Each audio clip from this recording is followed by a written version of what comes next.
membuktikan bahwasannya beliau tetap bergerak maupun subscribernya cuma 5. Ya. Rendah hati. Rendah hati banget. Yang mau subscribe, beliau bilang, jangan. Nanti saya kelihatan famous. Katanya gitu. Jangan. Jangan. Benar. Gitu ya. Nggak lama-lama teman-teman. Kita bangkit berdiri. Kita kasih aplaus terbaik untuk Koko Resiva.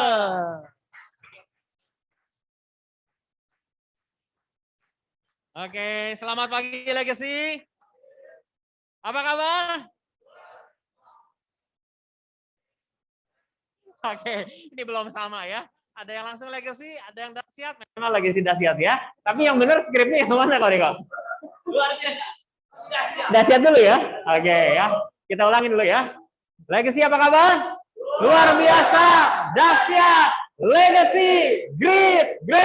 Good. Oke, kasih aplaus dulu buat semua teman-teman. Silakan duduk.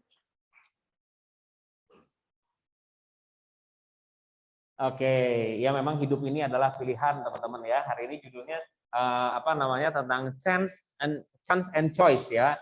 Kalau ngomong soal pilihan teman-teman, sebelum sharing pun saya barusan diajak buat memilih untuk sabar teman-teman ya menghadapi Koriko ya. Jadi saya pikir kalau teman-teman yang udah pernah, saya tadinya mau bilang 1 tahun di Legacy kayaknya nggak perlu ya. Mungkin 1 minggu 2 minggu teman-teman perlu ya untuk ngeh gitu loh bahwa memang Koriko ini yang membawa warna ya di Legacy ya. Jadi kita Oke, teman-teman. Hari ini izinkan saya sharing dengan tema yang tadinya gue pengen rubah tapi pikir-pikir emang udah bener gitu loh ya. Jujur karena ini juga adalah hasil pilihan saya sekitar 3-4 hari yang lalu ya, Kang Ibra ya. Saya dihubungin, terus kemudian karena Kang Arif berhalangan ya, saya memilih untuk bersedia buat sharing di akhir tahun buat teman-teman semuanya ya. Oke, jadi ada sebuah cerita ya tentang pilihan datang dari seorang namanya Greg ya. Nah si Greg ini namanya orang kalau mau lahiran istrinya dia pasti udah tahu dong tanggal berapa ya, dia udah kosong-kosongin jadwal dan lain sebagainya. Nah sekali waktu si Greg ini udah sampai nih tiba di hari yang paling dia nanti-nantikan. Anak pertamanya lahir, perempuan sehat, 7 pound 3 ounce ya. Dan wah happy banget dan kebayang ya buat ibu-ibu yang melahirkan tuh capeknya kayak apa dari waktu mengandungnya, menantikannya sampai akhirnya ngelahirinnya. Udah lahir di tangan seorang ibu, seorang istri yang udah capek, lemes gitu kan ya. Bayi yang baru beberapa jam. Dia di kamar rumah sakit masih harus telepon-telepon urusan meeting dan dia masih harus jawab email. Ada satu email yang Greg akhirnya harus jawab dan email itu bunyinya gini, Greg, kayaknya hari Jumat itu bukan hari yang tepat buat anak kamu lahir. Karena hari itu ya hari ini ya karena dia dapat emailnya hari itu. Hari ini saya minta kamu ada di kantor untuk menghadiri meeting sama klien X. Waduh, itu si Greg dia tahu bahwa situasinya membutuhkan dia ada di situ. Istrinya baru lahir, dan dia perlu ada juga buat babynya. Tapi karena kepentingan dan keperluan di kantor, dia juga merasa harus ada di sana. Dan akhirnya apa teman-teman yang dia jawab? Dia tulis apa di emailnya? Dia bilang, yes. Akhirnya dia berangkat, dia pergi ke kantor. Sampai di kantor, dia dihibur sama atasannya bilang gini, Greg, tenang aja ya, pasti klien kita ini appreciate banget ya, karena kamu udah ninggalin rumah sakit, ninggalin anak dan istri kamu, anak yang baru lahir. Tapi setelah dia ketemu dengan si klien, dia lihat wajah si klien, wajahnya itu nggak nunjukin bahwa dia mengapresiasi apa yang si Greg lakukan. Malah si klien itu merefleksikan apa yang si Greg rasakan. Jadi dia akhirnya ngerasa bahwa dia membuat kesalahan, dia membuat pilihan yang salah, dan dia sangat menyesali bahwa dia pernah memilih untuk hadir di kantor untuk meeting saat itu. Nah, teman-teman, ini adalah cerita dari seorang Greg, ya. Boleh dibantu? Oke, dia itu yang tulis buku ini, teman-teman, Essentialism. Dan buku ini bilang Di buku ini dia bilang, if you don't prioritize your life, someone else will. If you don't prioritize your life, someone else will. Kalau kita nggak memprioritaskan, kalau kita nggak memilih ya apa yang penting dalam hidup, maka akan ada orang lain yang akan pilihin apa yang penting. Dan biasanya itu penting menurut mereka. Ya. Nah, teman-teman, saya hari ini mau ngajak kita buat mendalami kata esensial, ya, kata esensial. Ada yang pernah baca buku ini? Ivan ya, udah ya. Aduh, ini Ivan ini kayaknya gue kudu bikin ini, harus bikin kompetisi ya. Kompetisi baca buku. Kayaknya yang rada sengit sama Ivan ya.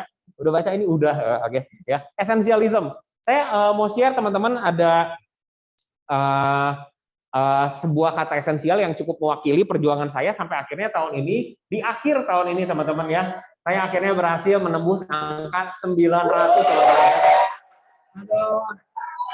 Terima kasih. Ya.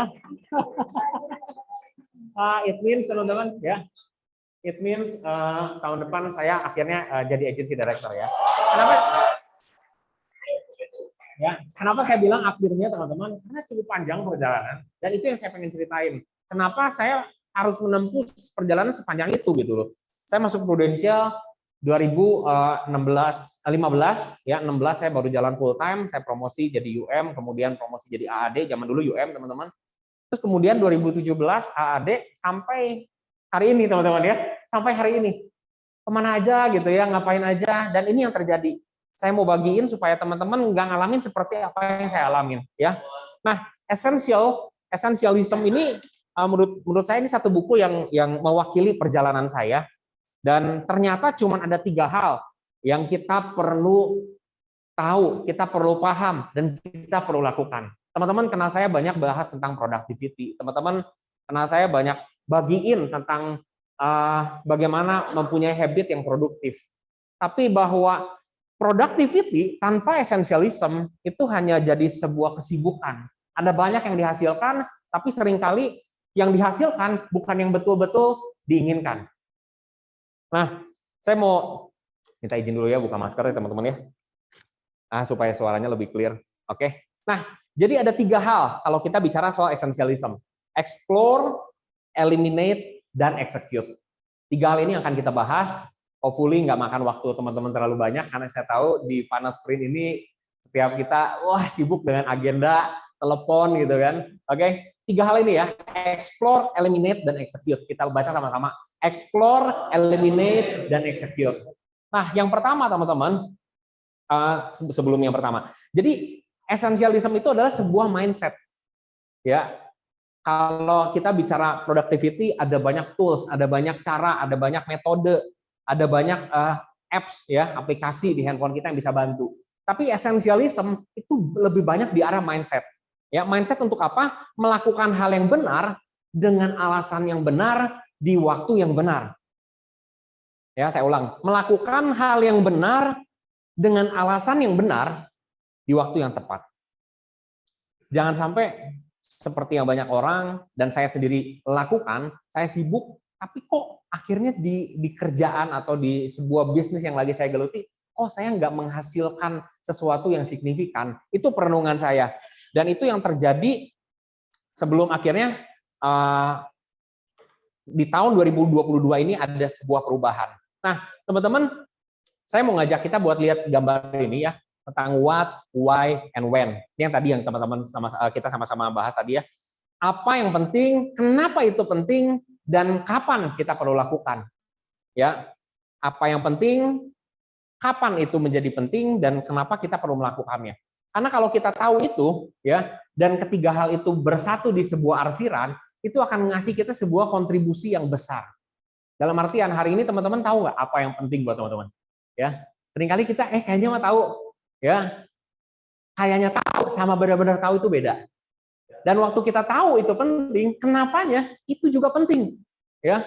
Dan jangan-jangan itu penting dan kenapa penting, tapi ternyata waktunya itu membuat sesuatu itu tingkat kepentingannya jadi berbeda. Jadi 3 variabel ini perlu diuji. Kenapa? Karena jangan-jangan ini yang terjadi, highest point of frustration. Kalau si Ray, teman-teman, si Ray melakukan yang nggak penting atau sedikit penting, dan alasannya juga nggak penting-penting banget, dan waktunya salah, itu yang terjadi, frustrasi. Tapi kalau misalnya tiga-tiganya ketemu, itu disebut kontribusi. Nah, ada sebuah gambaran yang mungkin bisa ngebantu ya. Saya mau cerita dulu di tahun 2022 ini, di awal tahun, saya ketemu dengan beliau. Bapaknya kita ya teman-teman ya. Hari ini lagi NLC ya, Koriko ya? NLC ya. Ko Andre teman-teman ya, sama Cioke waktu itu ngajak saya sama Mei untuk ngobrol. Kayaknya tahun ini saya sama Ko Andre itu nggak banyak ketemu, mungkin maksudnya ketemu kalau Sabtu Senin gini ketemu gitu ya. Tapi untuk ngobrol mungkin lebih banyak sama Revin, lebih banyak sama Philip, sama Ivan. Tapi sama gue kayaknya seingat gue cuma 2 kali official. Tapi 2 kali itu sangat-sangat mengubah apa yang terjadi selama berbelas tahun. Ini yang terjadi teman-teman. Beliau bilang, Ray, jangan sampai 3 tahun, 4 tahun dari sekarang, ya 3 tahun, 4 tahun dari sekarang, lu lihat ke belakang dan gak ada bangunan yang jadi. 3 tahun, 4 tahun dari sekarang, lu ngelihat ke belakang dan gak ada bangunan yang jadi. Ini loh teman-teman, kembali lagi ke slide ini ya. Ini yang saya pikirkan, Saya berpikir bahwa saya harus melakukan semua hal. Saya ngerasa, saya dikasih tanggung jawab cukup banyak teman-teman di gereja, which is, saya nggak dalam konteks sedang menyalahkan gereja, tapi memang gereja saya gereja tua, jadi gereja tua manajemen nggak terlalu bagus. Berbeda dengan gerejanya beberapa teman-teman di sini yang lebih muda ya, sehingga pembagian tugas dan lain sebagainya itu oke lah. Tapi di gereja saya termasuk center, sehingga kesibukan saya itu edan-edanan teman-teman. Ya, saya seperti seolah-olah orang yang kerja di gereja. Ya, jadi akhirnya saya menjalani bisnis saya di Prudential yang saya pikir selama ini saya udah full time. Ternyata setelah saya ngobrol dengan Ko Andre, ya setelah saya merefleksikan ya hidup saya dengan buku ini juga teman-teman, ya saya menganggap semuanya penting. Itu yang saya pikirkan. Semuanya penting. Dan saya merasa saya punya tanggung jawab untuk membereskan semua hal. Ternyata itu yang waktu Ko Andre ngajak saya ketemu ya, boleh minta tolong? Thank you Bang. Nah, jadi itu yang terjadi waktu itu. Ya, boleh di sini. Waktu itu Ko Andre bilang, Ray, coba kalau misalnya ini pikiran lu ya, gambarin dong apa aja sih yang lu pikirin. Wah, saya mulai di sini ada Pru ya, Prudential. Terus udah gitu di sini ada gereja, oke? Terus kemudian keluarga, terus kemudian saya tergabung juga di ini gereja lokal, ini saya tergabung dengan majelis pusat di nasional. Terus saya tulis beberapa hal yang lain. Tapi waktu si Ko Andre lihat ya, teman-teman, ini cukup besar. Dia bilang gini, Ray, gue nggak kebayang jadi lu. Kalau gue bangun tidur yang gue pikirin cuma satu, siapa yang hari ini gue bisa bantu lewat Prudential. Tapi lu dengan tanggung jawab seperti ini, gue nggak yakin. Dan gue nggak keberatan kalau lu akhirnya memutuskan buat jadi pendeta. Buat lu akhirnya full gitu di gereja. Tapi kalau balik lagi ke statement yang tadi, kalau lu terus kayak gini, jangan-jangan 3 tahun, 4 tahun dari sekarang nggak ada bangunan yang jadi. Wah itu ngeri teman-teman ya. Ko Andre bilang gitu, pertama kali sepanjang gua kenal Ko Andre sekeras itu sama gua. Kurang lebih sekitar 5 hari. Itu benar-benar gua pikirin. Tiap di jalan gua ngobrol lagi sama si Mei. Selama ini tuh kita gimana ya Mei? By the way teman-teman, ini bukan soal benar atau salah ya. Sekali lagi bukan soal benar atau salah, ini personal. Oke? Karena saya selama ini memilih, ternyata ya, saya memilih untuk terlibat terlalu jauh. Saya tidak membatasi diri saya sendiri. Kembali ke quotes yang pertama tadi, akhirnya orang lain yang ngatur prioritas dalam hidup saya. Nah, teman-teman, ini sebuah pemikiran. Orang yang, ini si Ray zaman dulu teman-teman, sebelum 25 Januari. Si Ray berpikir all things to all people. Mengerjakan semua hal untuk semua orang. Oke? Kemudian saya melakukan apa? Sebuah bentuk ketidakdisiplinan. Ini yang saya lakukan, saya bereaksi terhadap setiap hal yang datang. Ada sesuatu yang datang, itu jadi beban saya. Menekan saya responi, saya reaksi. Kemudian saya bilang iya tanpa mikir. Saya terima semua ya, kecuali yang Kang Ibra kemarin ya, karena dalam perenungan saya jadi iyanya itu dengan sadar. Saya memilih teman-teman ya untuk sharing sama teman-teman hari ini. Jadi saya seringkali iya oke iya bisa iya. Saya berespon iya pada banyak hal. Dan saya mencoba menyelesaikan banyak hal dan biasanya terjadinya akhirnya di detik-detik terakhir. Kemudian apa teman-teman? Ini yang saya dapat. Sebuah kehidupan yang tidak memuaskan. Sebuah kehidupan yang tidak menyenangkan. Sebuah kehidupan yang ketika gue mengambil tanggung jawab terlalu banyak, gue akan menderita sendiri. Dan berapa banyak di antara kita yang hari-hari ini ngerasa nggak punya kendali atas hidup kita. Kita ngerasa, kok kayaknya semuanya tuh datang begitu aja, gue nggak bisa kendaliin. Kenapa? Ya apa yang kita pikirkan dan apa yang kita lakukan sebelumnya, teman-teman. Ya, nah akhirnya apa? Kita akan terjebak dalam sebuah kehidupan yang capek fisik, capek pikiran. Oke? Tapi ini yang terjadi.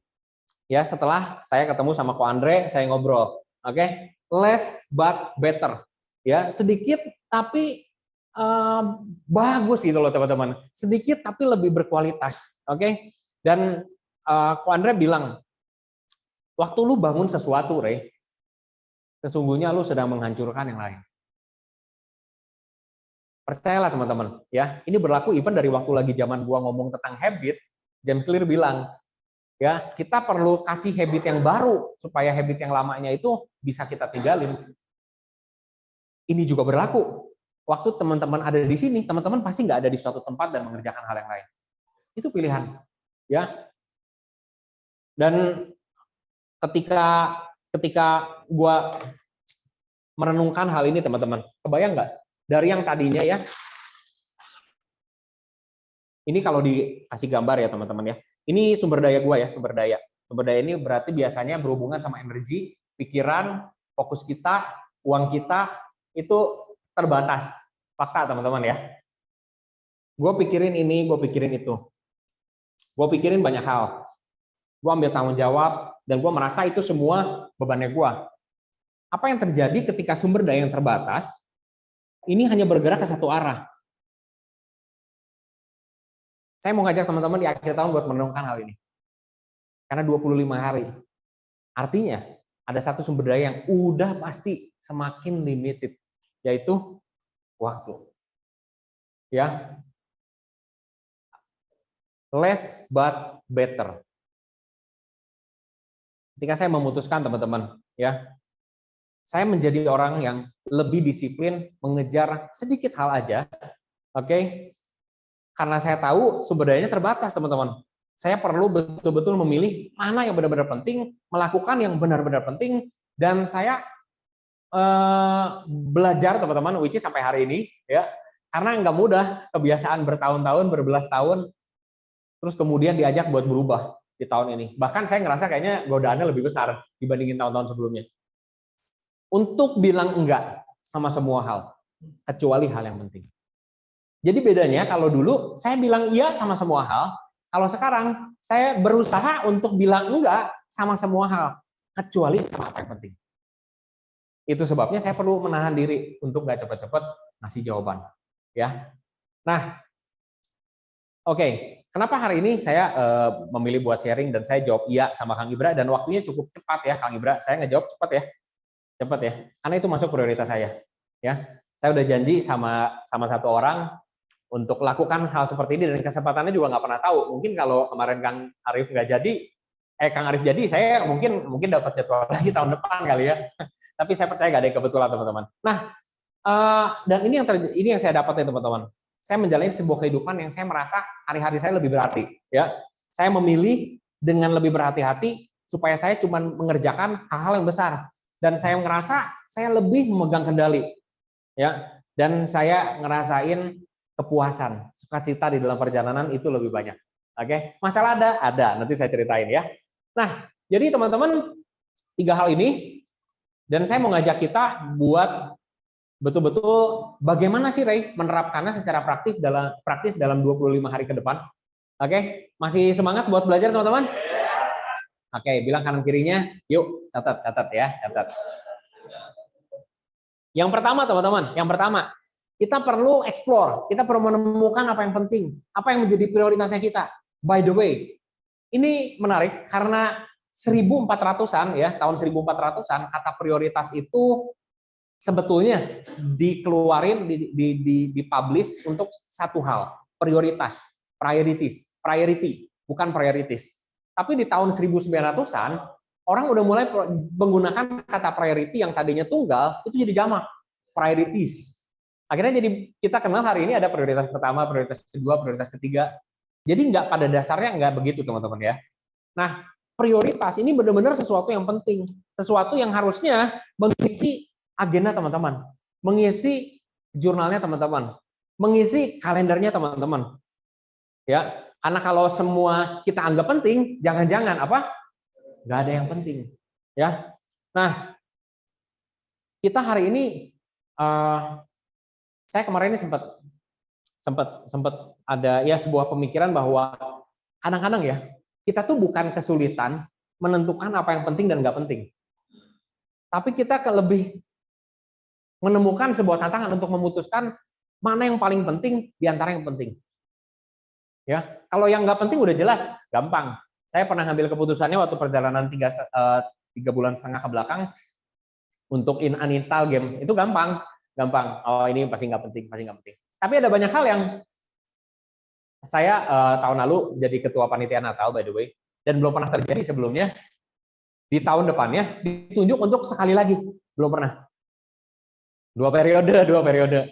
Dan itu kenapa saya juga mikirin, pertimbangin ini gimana ya, aduh. Karena yang mintanya itu Bapak Gembala, teman-teman. Jadi Bapak Gembala di gereja saya itu usianya udah 80 something lah. Udah kesehatan nggak terlalu bagus gitu kan. Terus saya juga cuma mikir ini gimana ya kalau misalnya gue tolak gitu kan. Saya udah coba loh teman-teman. Kalau tahun lalu saya terima. Tahun ini saya udah coba untuk refer beberapa orang, tapi keputusan beliau tetap ke saya, ya udah. Itu di tengah-tengah waktu saya lagi memutuskan untuk benar-benar fokus. Godaan itu datang lagi. Sekali lagi teman-teman ya, ini personal. Jadi jangan kalau gitu jangan aktif di gereja. Bukan itu message-nya, bukan itu ya. Bukan itu ya. Saya mengambil terlalu banyak tanggung jawab. That's the problem. Nah, jadi setiap yes teman-teman yang teman-teman kasih itu artinya akan mengambil kesempatan untuk another experience. Ya, si Greg tulis di bukunya, every yes takes time away from another experience. That's why kita perlu jawab pertanyaan ini teman-teman. What is something essential in your life that you are under investing? Maksudnya apa teman-teman? Hal penting apa dalam hidup yang kita ternyata kurang taruh investasi di situ? Hal yang paling penting apa yang justru padahal dia paling penting, harusnya paling banyak porsinya, ternyata kita under invest di situ. Oke? Boleh nggak teman-teman? Supaya ini nggak cuma jadi M3 yang lewat begitu aja, tulis di catatan teman-teman, tulis di handphone, keluarin notes-nya, tulis ini yang penting buat gua sekarang. Oke? Saya kasih waktu ya teman-teman ya, silakan. Tulis apa yang benar-benar penting. Dan sebetulnya kita nggak perlu mikir-mikir terlalu lama. Kenapa? Karena hal yang pertama muncul biasanya itu yang penting. Apa yang paling penting menurut kita? Itu boleh suatu hal, boleh satu hal yang harus kita lakukan, apapun itu teman-teman, silahkan ditulis. Ini nggak ada yang bukan soal salah benar teman-teman ya. It's about your life, ya. Apa yang penting buat lo saat ini? Seorang suster teman-teman nulis buku. Suster ini namanya Bronnie Ware. Dia wawancara orang-orang yang udah di deathbed, udah di ranjang, istilahnya udah tinggal nunggu mati lah gitu ya. Dia bilang dia tulis gini, bahwa penyesalan yang paling banyak terjadi yang dilontarkan oleh orang-orang yang udah menghadapi kematian adalah penyesalan ketika mereka menjalani hidup yang bukan berdasarkan apa yang penting buat mereka, tapi mereka menjalankan hidup berdasarkan apa yang penting buat orang lain. Ya. Nah ini mumpung kita secara umur ya, secara angka rata-rata kematian kita masih rada jauh lah teman-teman ya. Kebanyakan nggak tahu siapa yang udah rada deket. Enggak ya. Oke. Nah, waktu kita lihat, wah ini penting, itu penting ya. Orang-orang yang esensial itu bilang semuanya nggak penting kecuali satu. Ya, orang-orang esensial atau esensialis itu berpikirnya berbalikan. Tadi kita udah bahas, non esensial dia akan bilang semua penting. Orang esensial akan bilang semua nggak penting kecuali satu. Ya, nah pertanyaannya apa yang ada di kertasnya teman-teman? Apa yang ada di buku dan apa yang ada di catatan di notes-nya teman-teman? Nah, serunya teman-teman, ya ada yang disebut namanya power law. Power law itu kira-kira kayak gini. Kalau di grafik teman-teman, ya hal yang paling besar itu biasanya jauh lebih besar dibandingkan hal kedua, ketiga, keempat, kelima, keenam, tujuh, dan lain sebagainya.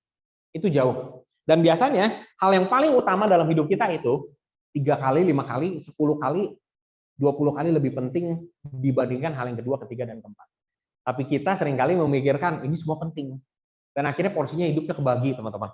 Ya. Nah, itu yang terjadi teman-teman. Nah, untuk mempertajam apa yang ada di catatannya teman-teman, boleh jawab beberapa pertanyaan ini ya. Oke. Kenapa sih itu penting buat lo? Kenapa hal itu penting buat kita? Boleh tulisin teman-teman. Kenapa hal yang tadi teman-teman tulis itu penting buat teman-teman?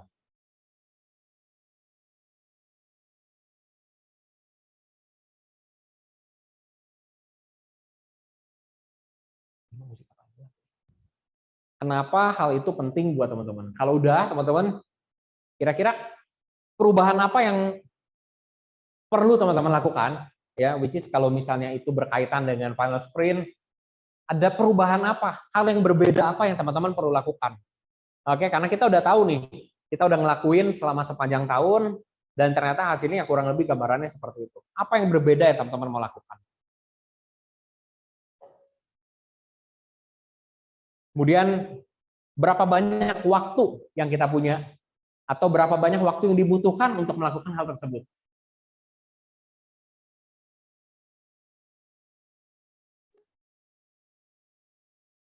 Kalau misalnya nih, seandainya lu udah kasih ya waktu lu udah siapin di kalender dan lu lakuin, apa lu yakin lu bakal bisa beresin, bakal bisa capai? Apalah sebut kita misalnya kejar promosi, apalah kita sebut misalnya buat apa namanya club achievement apapun. Apakah teman-teman cukup yakin? Kalau belum, jangan-jangan belum pas teman-teman ya. Oke. Make sure hal tersebut bisa diukur. Make sure hal itu jelas, teman-teman. Sehingga kita punya peta jelas di akhir tahun ini antara apa yang kita mau capai dengan cara mencapainya. Kenapa saya ngajak teman-teman buat, mungkin ini terlalu singkat, tapi Bill Gates di tengah-tengah kesibukan ya ngurus Microsoft, setiap 1 tahun dia lakukan 2 kali. Liburan selama 1 minggu, which is bukan benar-benar liburan, dia ngosongin agenda dia. Lu kebayang nggak sih?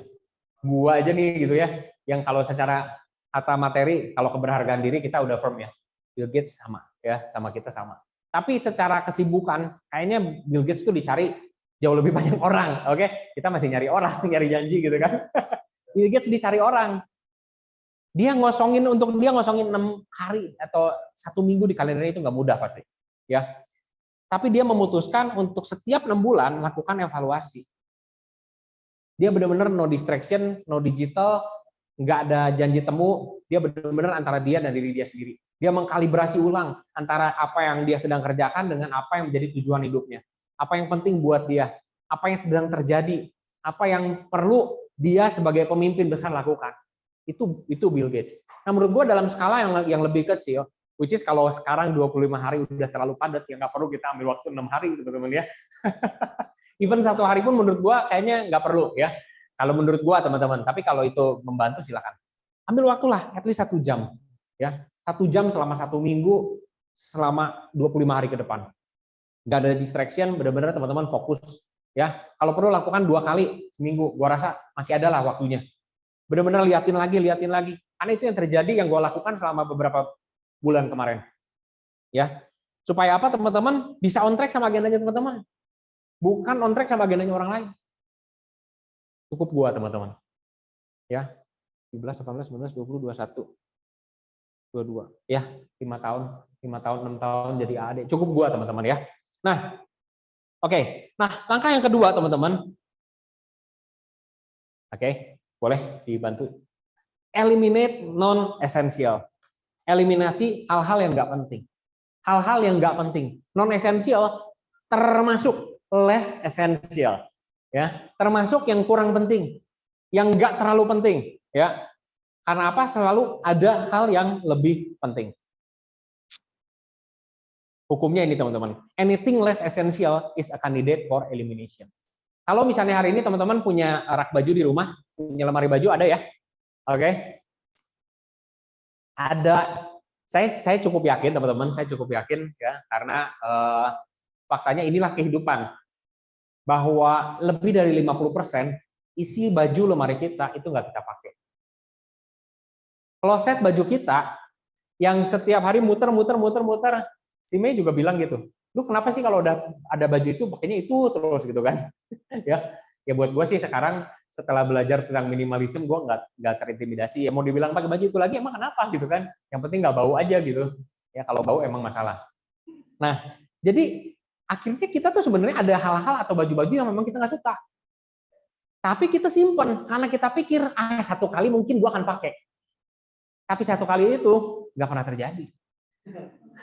Karena sebenarnya lu nggak suka atau lu kurang suka. Jangan-jangan baju itu ya lebih berguna ketika ada di kloset bajunya orang lain. Ya, dalam hidup juga sama teman-teman. Bicara soal eliminasi hal-hal yang nggak penting. Sebetulnya ada banyak ya. Praktisnya sederhana gini. Pokoknya lu say yes sama hal yang penting dan say no sama hal yang nggak terlalu penting. Apalagi yang nggak penting. Khususnya 25 hari ini teman-teman ya. Nah, ini yang terjadi teman-teman. Gue ngerasa waktu tahun-tahun lalu itu gue nggak punya pilihan. Termasuk waktu gue bilang iya untuk jadi ketua Natal lagi. Gue ngerasa gue nggak punya pilihan.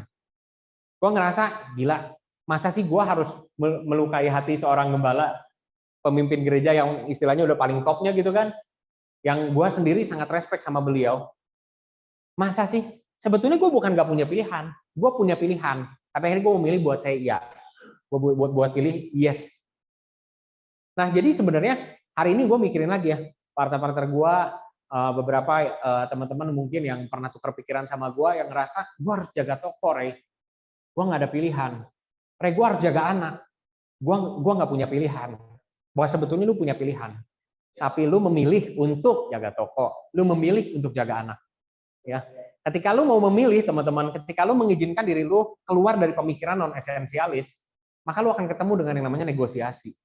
Akhirnya sesuatu itu bukan sesuatu yang mutlak. Sesuatu itu sesuatu yang negotiable. Lu bisa atur sebetulnya. Ya mungkin akhirnya hire orang kah, atau dititipin kah kalau ngomong soal anak ya. Nah ini kejadian sama koko saya sendiri. Saya suka bingung, mungkin teman-teman di sini kalau ada yang running toko, ya mungkin pernah dulu toko, Willy ya, toko ya banyak ya. Kadang-kadang orang toko tuh suka bingung. Gua ngobrol sama Koko, lu kenapa sih nggak naruh orang aja di situ? Wah susah Re, cari orang nggak gampang, gini. Ya nggak bisa, pokoknya kalau nggak ada infonya gitu ya, orang tuh bisa nggak jadi beli dan lain-lain. Kenapa tuh ya di Indomaret kok bisa? Ya tapi kan, pokoknya dia nggak bisa jawab gitu loh. Tapi nggak mau aja gitu, seolah-olah ya pokoknya harus begitu. Gue nggak ada pilihan selain gue jaga di sini. Menurut gue itu pilihan. Ya, hari ini juga teman-teman diperhadapkan pada pilihan. Ya, setiap kita diperhadapkan pada pilihan. Untuk kita harus melakukan sesuatu itu udah bukan lagi jadi kata-kata atau vocabnya kita, tapi kita memilih untuk I choose, ya, I choose to. Oke. Nah, ini ada 2 tips kecil yang kalian bisa lakukan sepanjang tahun ini. Ya, pertama mastering the slow yes. Mastering the slow yes. Artinya apa? Pokoknya begitu datang satu tawaran, jangan buru-buru bilang iya. Oke? Benar-benar pikirin, iya. Iya.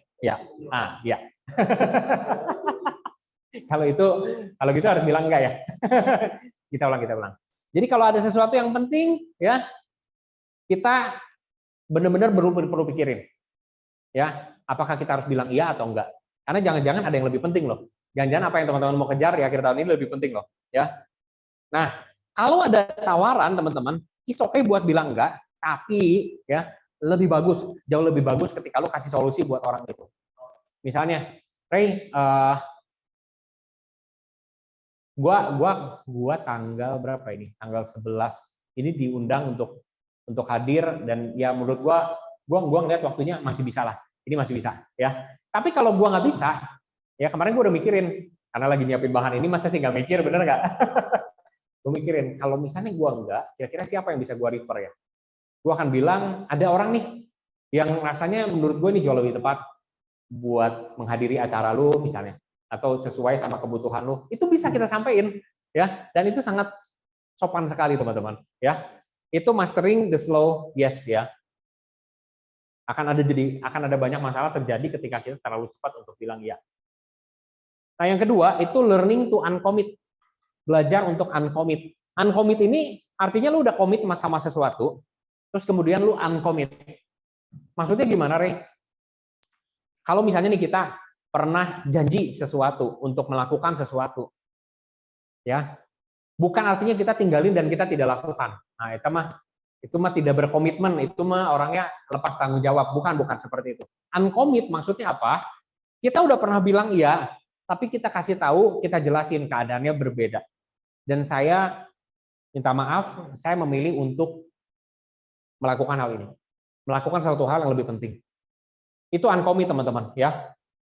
The uncommit is the honest path.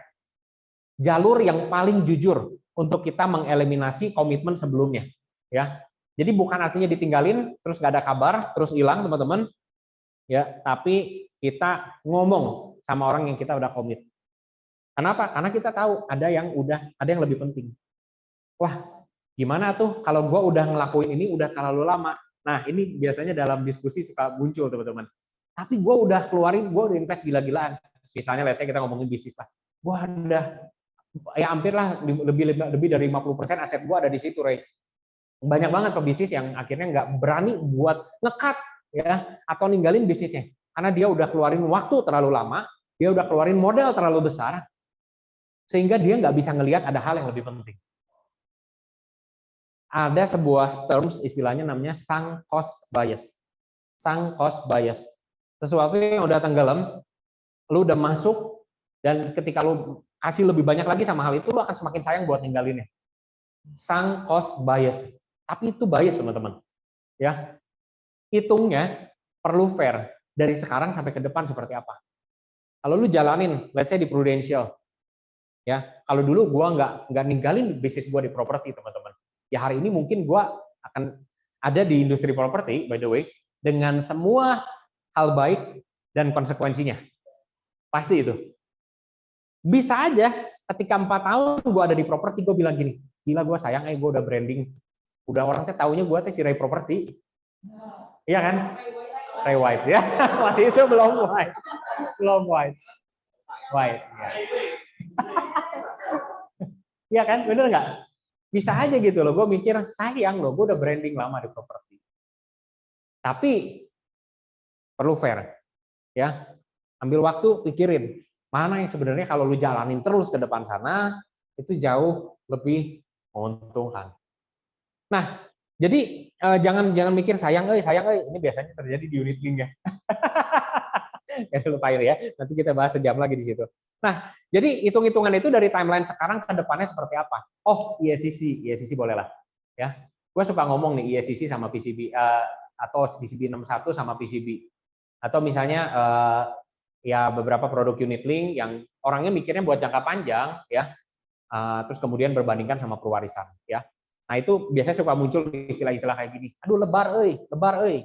Nah itu teman-teman silahkan diskusi sama leader ya, saya nggak punya waktu buat ngejelasin ini. Tapi jangan salah loh ya, itu matters ya. Saya memilih untuk tidak menjelaskan ya. Nah akhirnya banyak orang itu overcommit, komit sama banyak hal ya. Coba aja cek di email, ada subscribe kita banyak ya, padahal subscribe aja yang penting ya. Kalau YouTube channel siapa? Ya. Penting gitu ya. Oke. Nah, maksudnya akhirnya gue punya waktu-waktu, gue buka email gue cek di situ. Sekarang ada fitur, kalau yang belum tahu, subscription lu kemana aja, nah lu bisa unsubscribe dari situ, lebih cepat jadinya kan lu tahu. Kalau enggak ya setiap kali buka email isinya sampah semua gitu kan, banyak hal yang nggak penting. Nah, oke.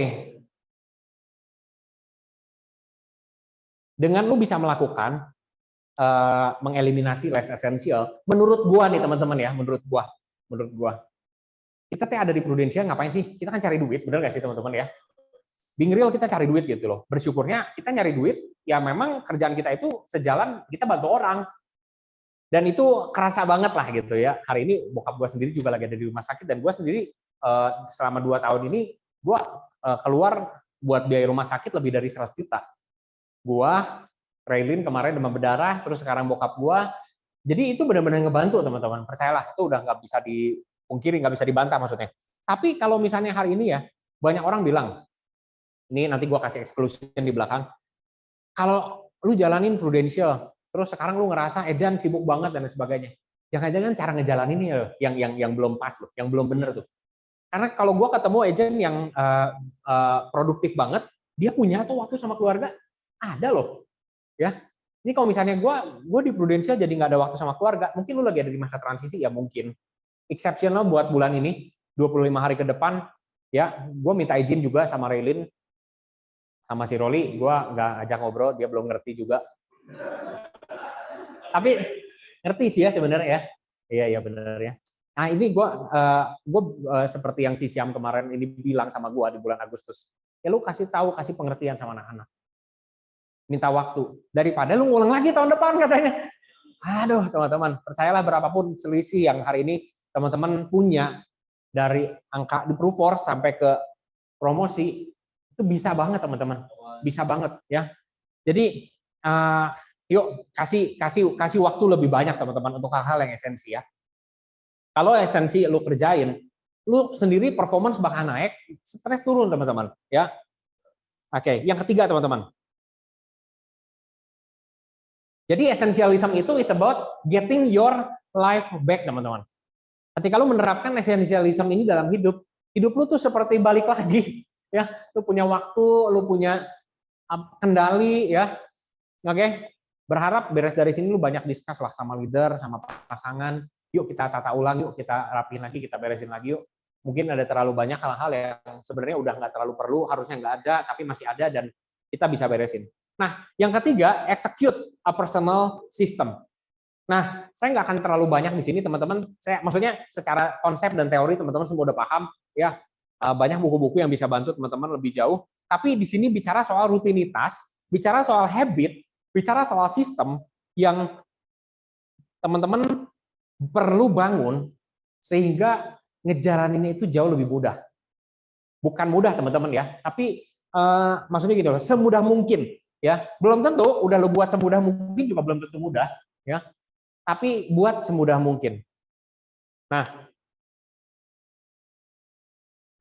kalau ini bulan Januari, saya akan bilang start small, teman-teman. Ya, kita ini aliran James Clearian. Saya akan bilang start small. Tapi tahun ini, teman-teman, there is no time to start small. Lakukan semua yang lu bisa, segila yang mungkin yang bisa lu lakukan, teman-teman. Ya, dan oke, gue mau ceritain soal slide ini, teman-teman ya. Gue ketemu sama Cisiam itu, teman-teman, by the way, di 40 Days Project, Koriko. Waktu itu gue pulang dari Jakarta, terus gue kebagian di breakout room. Biasanya ketemu Cisiam ya cuman, Cisiam pembicara, saya sebagai salah satu leader di Legacy gitu kan. Terus kemudian kemarin ini satu room disuruh personal story. Ya, personal story. Tapi waktu itu baterai gue habis, sehingga akhirnya gue ada komunikasi lebih lanjut sama Cisiam. Nah, menurut gue ini nggak kebetulan. Setelahnya gue janjian, Cisiam bersedia, gue juga udah minta izin sama Glenn, akhirnya kami ketemu di Zoom. Nah, pertemuan di Zoom itu di tanggal 2 di bulan Agustus, sekitar akhir-akhir. Karena waktu itu 40 days sekitar tanggal segitu ya, Koriko ya. Nah, ya 40 days. Oh, jangan cepet-cepet. Nah, teman-teman, pertemuan dengan Cisiam itu menurut gua pertemuan kedua yang cukup penting ya. Jadi kalau ada top 3 atau top 5 ya, ini termasuk di dalamnya. Yang benar-benar ngebantu gua ngelengkapin apa yang Ko Andre, Ko Willy, Glenn, ya tadi yang sama Ko Andre gue udah ceritain ya, kira-kira pertemuannya seperti apa. Tapi sama Cisiam ini mungkin karena kulturnya beda aja teman-teman, ya kulturnya beda. Di luar sana teman-teman, kalau misalnya lo hari ini kenal legacy, kita banyak bicara soal value, bicara soal nilai-nilai yang bagus dan lain sebagainya, sehingga pace-nya teman-teman itu cenderung untuk kurang tergesa-gesa ya. Gimana ya ngejelasinnya ya, tapi mudah-mudahan teman-teman dapat ya. Di luar sana gila teman-teman. Tiap ada yang ngomong di sini omset, ayo jualan. That's why ya kalau efek sisi nggak bagusnya apa? Akhirnya orang jualan dengan segala cara lah ya. Banyak korban akhirnya yang jadi nasabah-nasabah yang nggak puas dengan pelayanan karena semua mikirnya omset. Kalau di kita bagus teman-teman, tapi nggak ada jebakannya. Jebakannya apa? Orang nggak jalan-jalan. Ya, siapa yang ngerasa gitu ya? Aduh, datang ke legacy dapat semangat gitu kan. Tapi akhirnya mungkin kurang ini gitu loh, kurang keras gitu kan. Nah, Cisiam itu latar belakangnya, backgroundnya itu adalah seorang yang memang lahir di WAT ya, di bawah WAT itu keras. WAT itu dominan, Cisiam dominan, makanya cocok. Banyak orang-orang yang nggak dominan itu akhirnya hengkang dari inspiring ya. Ya.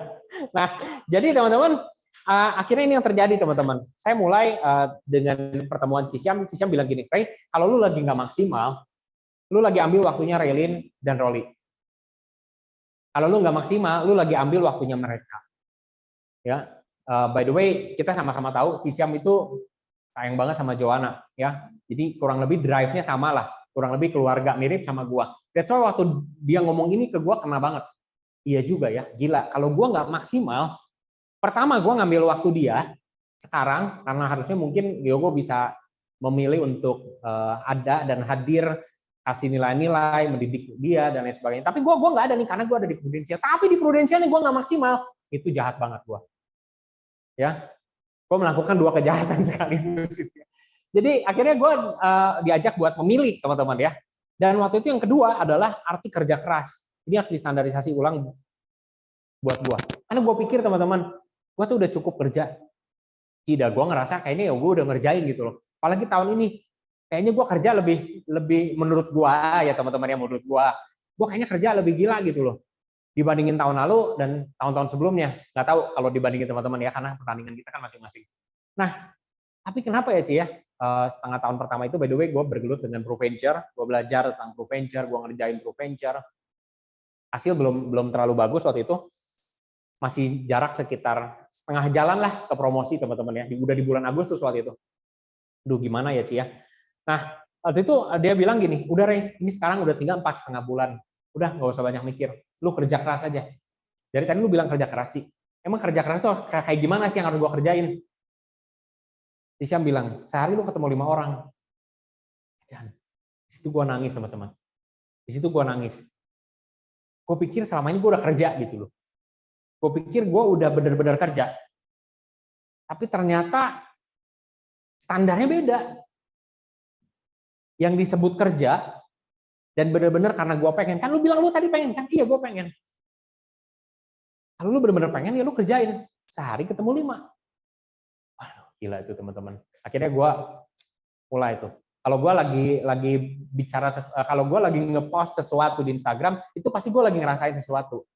Ya itu udah, apalagi tahun ini teman-teman ya, tahun ini gue komit buat ngepost setiap hari. Jadi kemarin ini bolong pas lagi COVID aja lah. Ya pas gue kena, itu gue bener-bener lagi nggak pengen banget gitu loh buat ngepost apapun. Ya udah, gue mengizinkan diri gue dan gue memilih untuk tidak ngepost. Tapi sepanjang tahun sampai hari ini, at least a day a post terus gue lakukan. Nah, gue posting tuh di Instagram gue 151 4.5 900 ya hashtag itu. Gue bilang sama diri gue sendiri, oke, satu hari gue usahakan untuk ketemu 5 orang ya, dan dari 5 itu gue pengen punya closingan 1. Selama 4,5 bulan gue kerjain, kalau belum 900 gue nggak berhenti. Puji Tuhan teman-teman ya, 3,5 bulan beres ya, 3,5 bulan beres. Capek teman-teman, dan bersyukur ada sistem. Jadi gue mulai buat tracking, gue mulai buat lakukan based on Ini gue bacain beberapa ya, based on apa yang dilakuin sama OCS teman-teman. Ini gue bacain ya. Ini mungkin nggak kebaca, nggak apa-apa gue bacain. Ini juga nggak kebaca. Ya. Oke. Jadi di sini dia bilang gini, gue aja kaget kok Ray belum ada, kapasitas Ray gede banget. Gue ada WhatsApp Demi, penasaran juga lu nyangkut di mana. Ya, itu salah satu chat yang menurut gue, thank you loh Ci, lu percaya sama gue gitu kan. Terus kemudian ya akhirnya atas saran beliau juga, lu tulis deh pokoknya di tempat-tempat yang kelihatan. Lu ngomong, lu ceritain sama keluarga lu. Lu bilang sama Raylin, lu bakal promosi di bulan Januari. Lu tulis supaya lu ditanyain terus setiap hari. Kalau pulang, tanya, Raylin tanya, papa closing atau enggak. Dan itu kira-kira gambaran hari-harinya teman-teman ya. Gue minta si Raylin juga buat isi dan doain nama-namanya. Gue tulisin nama-nama calon nasabah gue minta dia buat doain juga. Nah ini 15145 900 yang tadi gue bilang ya. Nah di atasnya itu teman-teman lihat ada apa? Tabel OCS point sebenarnya. Ya, OCS point. Nah itu gue report seminggu sekali ke Cisiam. Jadi gue punya accountability partner yang akhirnya gue ngerasa gue bertanggung jawab gitu. Ya. Nah, terus kemudian visual board gue lakukan juga. Jadi gue bikin frame-nya teman-teman dari sekarang gue ada di angka berapa, terus distabiloin sedikit-sedikit, dan gue minta itu Raylin yang isi. Raylin isi ya, ini nanti kalau udah beres, udah penuh, yang kamu pengen kita beli ya.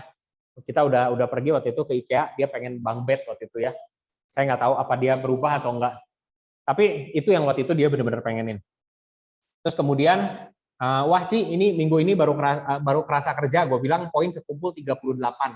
Jadi teman-teman ada standar yang berbeda. Karena gue ngukur, kalau gue satu hari ketemu 5 orang, itu poin OCS gila loh. Waktu itu kita lagi OCS 40 Days Project, Mike sampai di 39 itu udah demam lah itu, ya. Udah ditepuk tangan ini kayak gimana. Tapi hari itu tuh jadi standar yang minimal. Jadi beda pace-nya teman-teman. Karena gue tahu gue punya tujuannya, dan gue bikin petanya. Sehingga gue ngelihat 20 itu runtah teman-teman. Asli nak, bener. Ini kok gue kayak nggak maksimal banget, gue ngapain aja? Karena apa? Ada standar yang baru, ya. Terus kemudian gue bilang di sini Ray berdoa ya, Tuhan pakai Ray untuk jadi contoh ke adik-adik lain di tahun 2023. Tapi dia bilang ke gue, kalau udah sampai jadi adik, lu perlu bareng-bareng semangatin adik yang lain untuk jadi adik. Jadi that's why gue pas lagi di kontak sama Kang Gibra, gue nggak banyak mikir, karena ini penggenapan janji gue sama Cisiam, ya. Semangat buat teman-teman AD, teman-teman yang agent yang masih berjuang semua, ya. Oke. Ya, Cisiam ngingetin ya.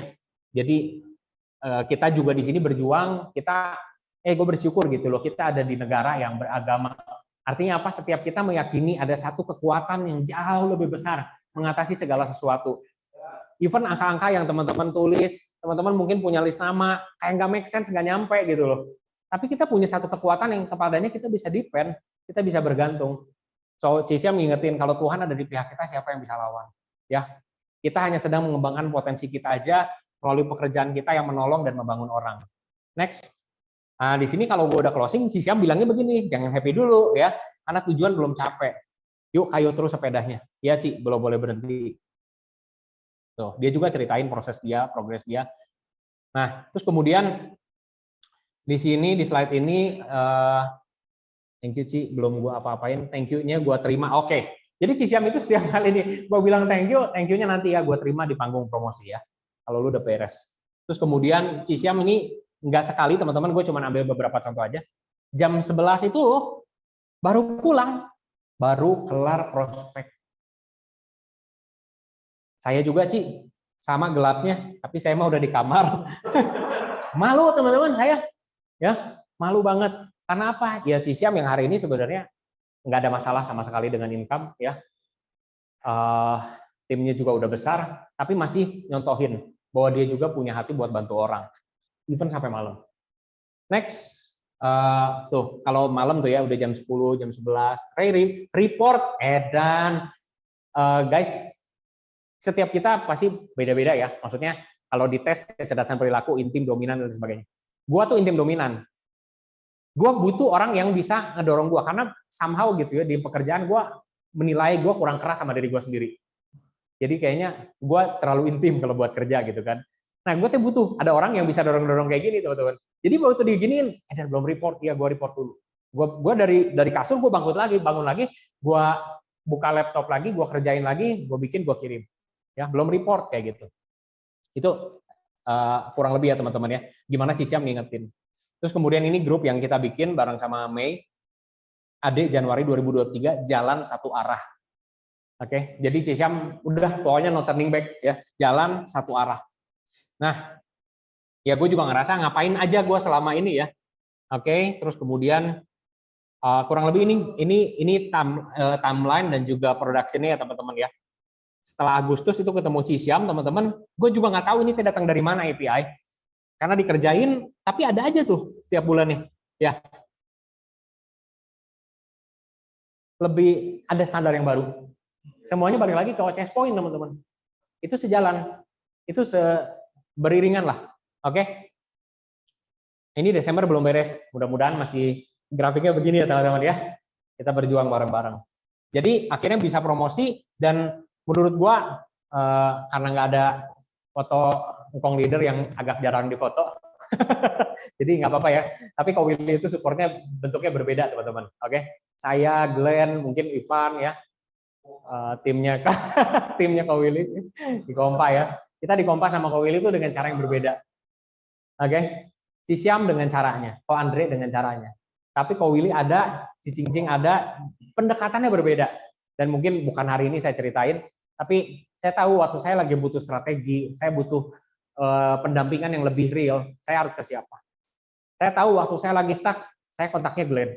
Ya, tahun ini mungkin saya sama Glenn lebih intim. Ya, saya nggak tahu perjalanannya dari tahun ke tahun.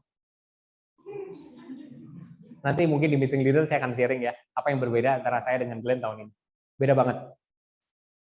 Oke, jadi ini yang saya kerjain, ini yang saya lakuin teman-teman. Which is kalau misalnya teman-teman lihat di situ ada meeting unit bareng sama timnya Glenn, saya juga di sini ada beberapa sama tim saya sendiri. Dan kalau misalnya nih hari ini kita punya tim ya teman-teman ya, yang ya bersyukur pertama-tama bukan karena API dari tim kita bukan, tapi karena kita one day teman-teman yang hari ini jadi partner, nanti jadi leader akan ngerti. Teman-teman akan ngalamin percepatan pertumbuhan di area kepemimpinan, ya di area komunikasi. Itu justru pada waktu kita udah jadi leader.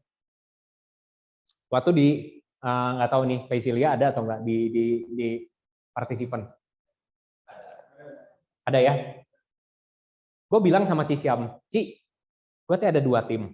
Ini kan gue udah semester 1, gue ngelihat kayaknya gue nggak bisa terusin Provenger. By the way, agent Provenger gue yang baju hitam teman-teman hilang, ya, hilang. Saya mau cari lapor polisi.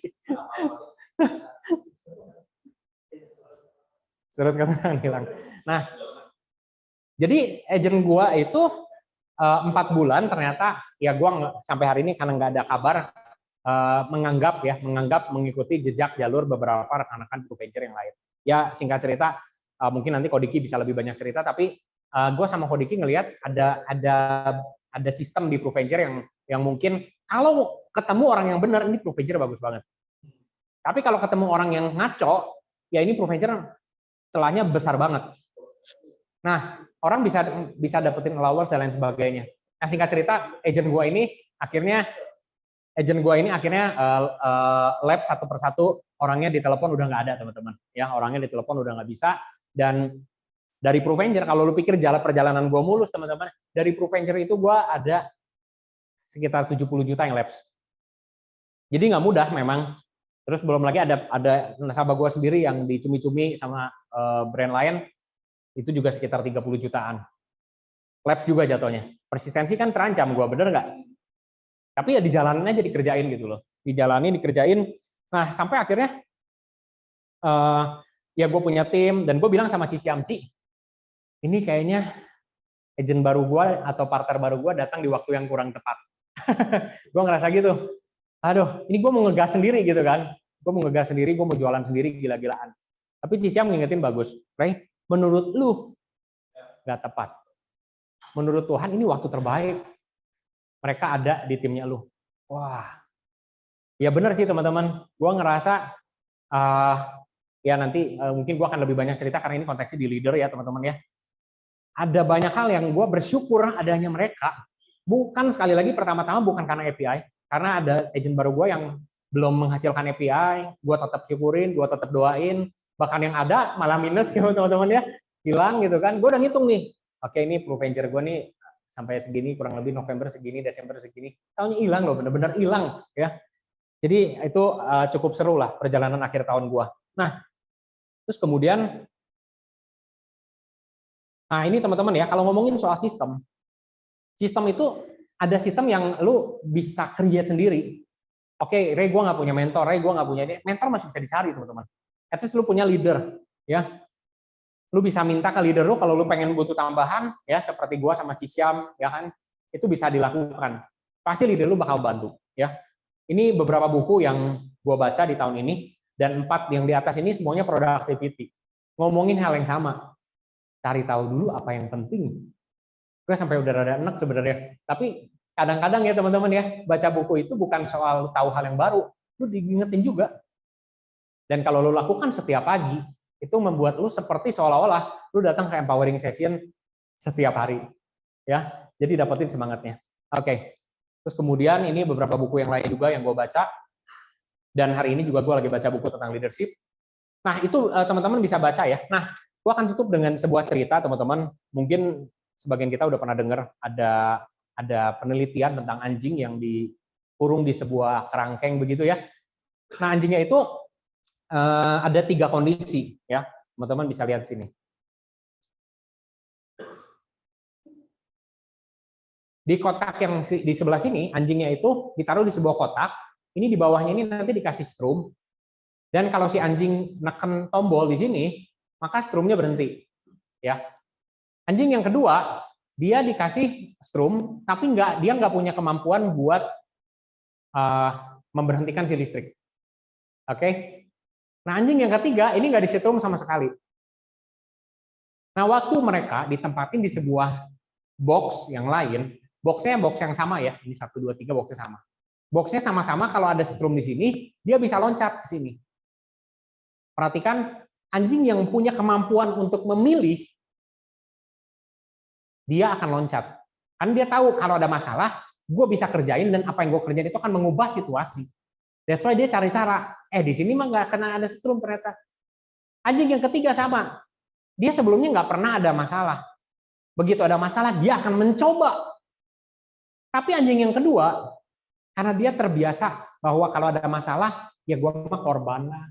Ya gue mah nggak punya pilihan, ini udah nasib, ini udah takdir. Akhirnya begitu ada masalah, dia memilih buat stay.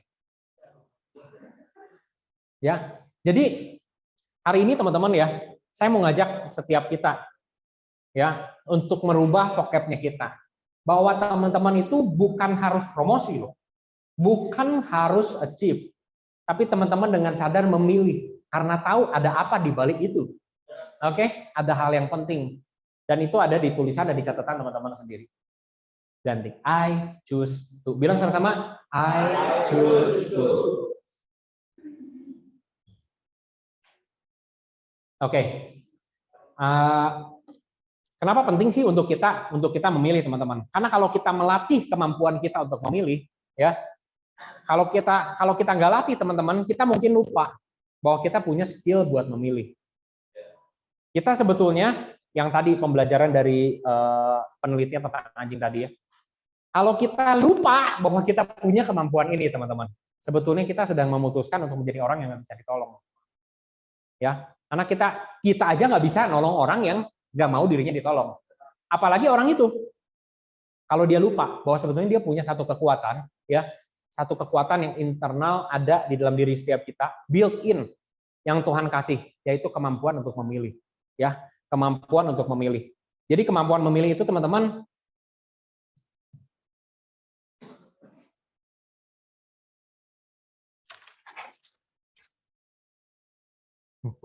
udah buka begini, buatnya mau buka mic, harusnya maksudnya mau buka ini. Nah, kemampuan memilih, teman-teman ya, itu ada internal dan eksternal. Kalau kita lihat secara eksternal, teman-teman akan fokus sama option, sama pilihan. Tapi kalau misalnya teman-teman fokus sama internal, part, internal aspek dari yang namanya memilih. Ya, maka teman-teman akan fokus sama action-nya. Terakhir saya mau bilang, option can be taken away. Pilihan mungkin akan semakin sempit sampai teman-teman ngerasa nggak punya pilihan. Tapi kalau kita nggak overemphasize ini, kita coba buat membesarkan kekuatan internal dari kalau kita ngomongin soal pilihan. Maka kita tahu kita punya kemampuan untuk memilih. We have free will. Bukan fokus sama hal-halnya, tapi apa respon kita terhadap situasinya, teman-teman. Ya, tahun ini Raylin demam berdarah, habis 7 hari gua COVID, habis lagi sekitar 7 harian. Ya, terus kemarin ini waktu lagi mau NBO, bokap gua sakit, gua ditelepon. Jadi akhirnya gua harus berangkat dan ya gua memilih untuk berangkat dan thank God ada Glenn juga yang buat backup. Saya tutup dengan sebuah statement, teman-teman. The ability to choose cannot be taken away. Kemampuan memilihnya teman-teman itu nggak bisa diambil. Pilihannya mungkin ada yang membatasi, mungkin faktor eksternal kah, atau apapun, situasi, keadaan, dan lain-lain. Tapi kemampuan untuk memilih itu nggak bisa diambil. Atau dikasihin ke orang lain itu juga nggak bisa. Tapi kemampuan untuk memilih itu bisa dilupain. Jangan sampai teman-teman lupa, teman-teman punya kemampuan untuk memilih. Chance and choice, teman-teman. See you on top.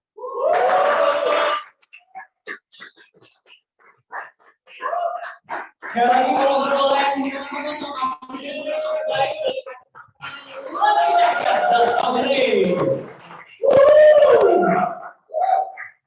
Oke, teman-teman, kita akan dengerin satu message yang kuat dari Koko Willy. Oke, siapa yang terberkati dengan sharingnya Ray hari ini? Siapa yang sangat terberkati dengan sharingnya Ray hari ini? Kasih aplaus yang paling meriah buat Koko Ray. Oke, teman-teman, nggak kebetulan Ray datang di hari ini dengan message yang sangat kuat, betul?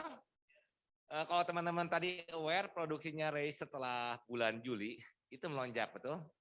Karena ada keputusan dia untuk memilih hal-hal yang dia mau lakukan yang esensial dalam hidup dia, betul? Nah, pertanyaannya, selama ini kita sudah memilih melakukan hal-hal esensial dalam hidup kita atau belum? Oke. Karena gini teman-teman, di luar sana banyak yang cerita jalanin bisnis ini nggak bagus. Tapi ada orang lain yang jalanin bisnis ini bagus, betul? Ada orang yang jual martabak nggak bagus. Tapi ada yang jalanin martabak bagus nggak? Bagus. Kebenarannya adalah jangan-jangan udah benar belum cara lu ngejalaninnya. Nah, itu kebenarannya teman-teman. Jadi, oke, saya perlu pakai ini. Jangan. Lagi boleh ya? Oke, jadi ceritanya saya ulang sedikit aja. Kalau kita liatin orang jual martabak, ada yang jual martabaknya bagus, betul? Ada juga yang enggak. Kebenarannya adalah bukan jualan martabaknya yang bagus atau jelek, tapi jangan-jangan lu salah cara ngejalaninnya, kayak kata Ray tadi ya, itu kebenarannya teman-teman. Yang kedua adalah yang krusial, ini saya sering kali bilang hal seperti ini ke tim, ke keluarga, dan ke siapapun yang saya tahu. Dalam hidup mah fair, kita punya banyak sumber daya potensi yang bisa kita kembangkan, betul? Kita ini unlimited tuh dikasih potensi. Orang paling pinter aja, Einstein, cuman baru pergunakan 10% kapasitas otak, betul? Apalagi kita. Kita punya potensi begitu besar, kapasitas begitu besar. Yang seru adalah ada sumber daya yang terbatas, yaitu waktu. Karena keterbatasan waktu ini, teman-teman, makanya kalau dalam hidup kita pengen menambah sesuatu, otomatis akan mengurangi sesuatu, teman-teman. Itu hukumnya, teman-teman.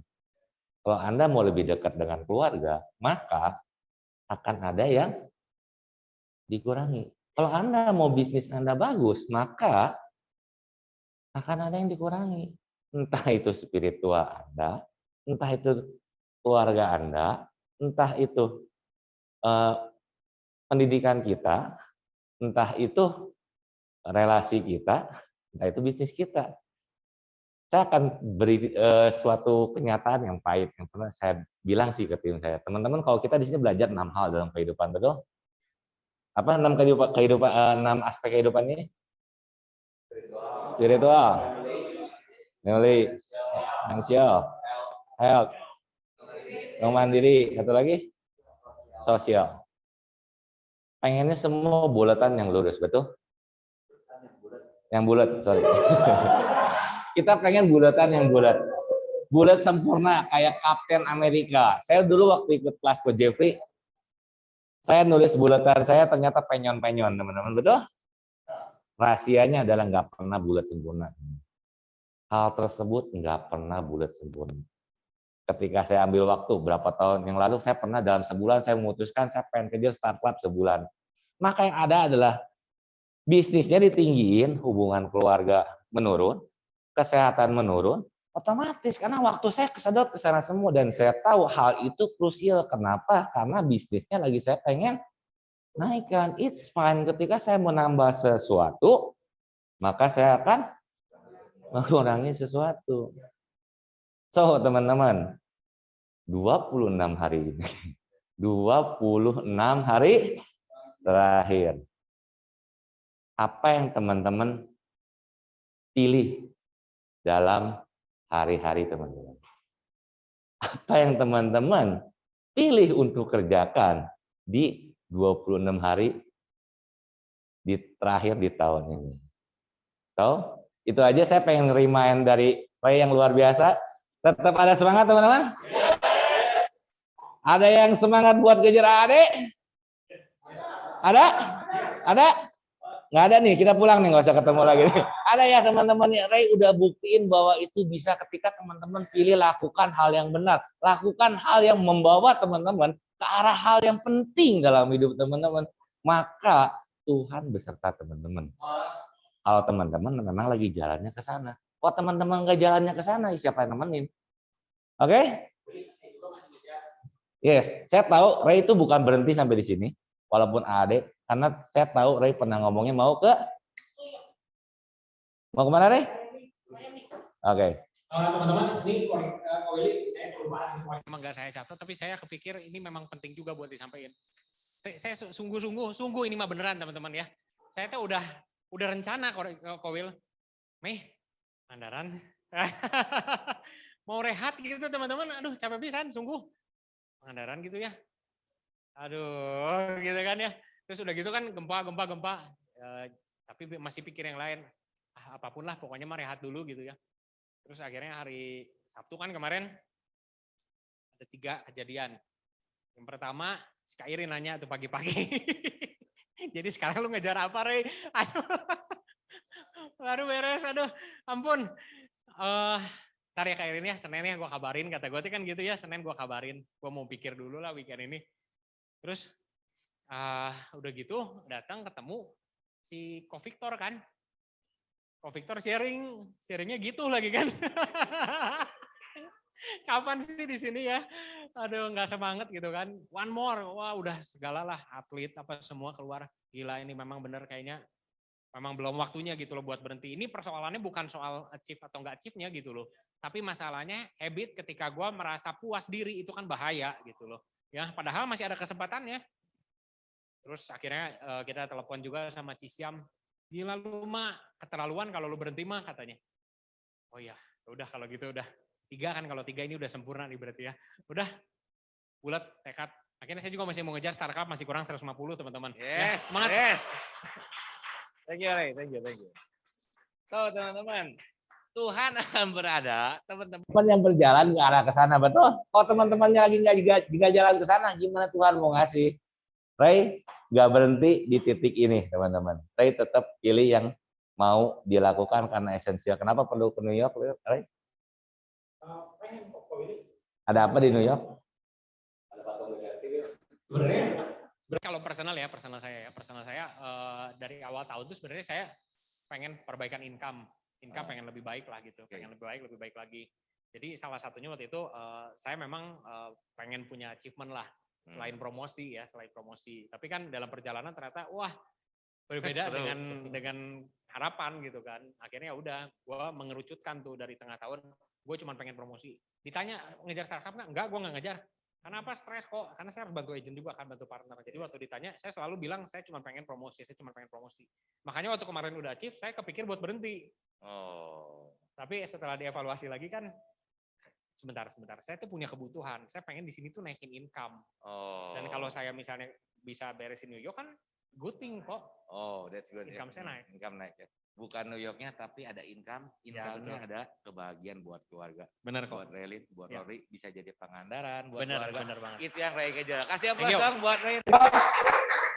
So, teman-teman, hari ini 26 hari terakhir di tahun 2022. Apa yang teman mau lakukan terbaik untuk keluarga teman-teman? Oke, see you teman-teman. Selamat pagi.